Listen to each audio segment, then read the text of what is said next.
এক আছে মণি দিদি, আর আছে তার ঘরে জাপানি পুতুল, নাম হানাসান। পড়েছে জাপানি পেশোয়াজ, ফিকে সবুজের ওপরে ফুলকাটা সোনালি রঙের। বিলেতের হাট থেকে এলো তার বর, সেকালের রাজপুত্র, কোমরেতে তলোয়ার বাঁধা, মাথার টুপিতে উঁচু পাখির পালক।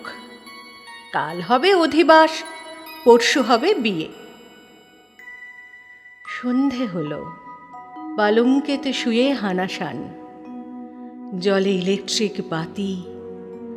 কোথা থেকে এলো এক কালো চামচিকে, উড়ে উড়ে ফেরে ঘুরে ঘুরে, সঙ্গে তার ঘোরে ছায়া। হানাসান ডেকে বলে, চামচিকে, লক্ষ্মী ভাই, আমাকে উড়িয়ে নিয়ে যাও মেঘেদের দেশে, জন্মেছি খেলনা হয়ে। যেখানে খেলার স্বর্গ, সেইখানে হয় যেন গতি ছুটির খেলায়। মণি দিদি এসে দেখে পালঙ্কে তো নেই হানাসান। কোথা গেল, কোথা গেল?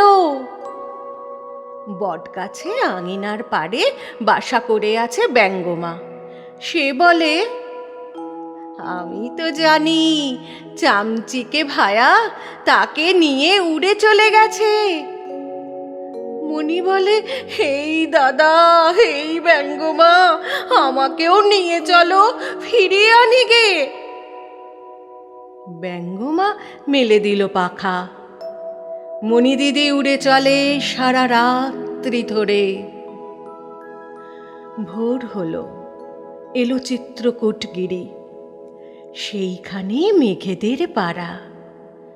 মণি ডাকে, হানাসান,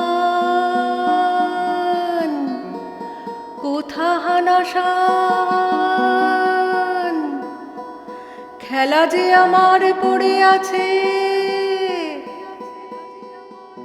নীল মেঘ বলে সে, মানুষ কি খেলা জানে?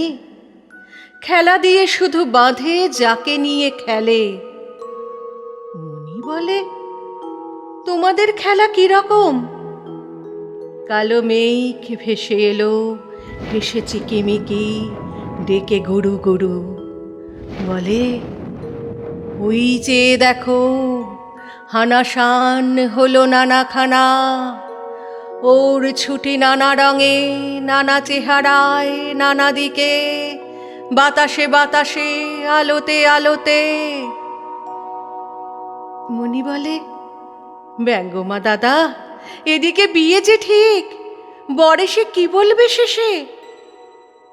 ব্যঙ্গমা হেসে বলে, আছে চামচিকে ভায়া, বরকেও নিয়ে দেবে পারি। বিয়ের খেলাটা সেও মিলে যাবে সূর্যাস্তের শূন্যে এসে গোধূলির মেঘে। মণি কেঁদে বলে, তবে শুধু কি রইবে বাকি কান্নার খেলা? ব্যঙ্গমা বলে, মণি দিদি, রাত হয়ে যাবে শেষ, কাল সকালের ফোঁটা বৃষ্টি ধোয়া মালতীর ফুলে, সে খেলাও চিনবে না কেউ।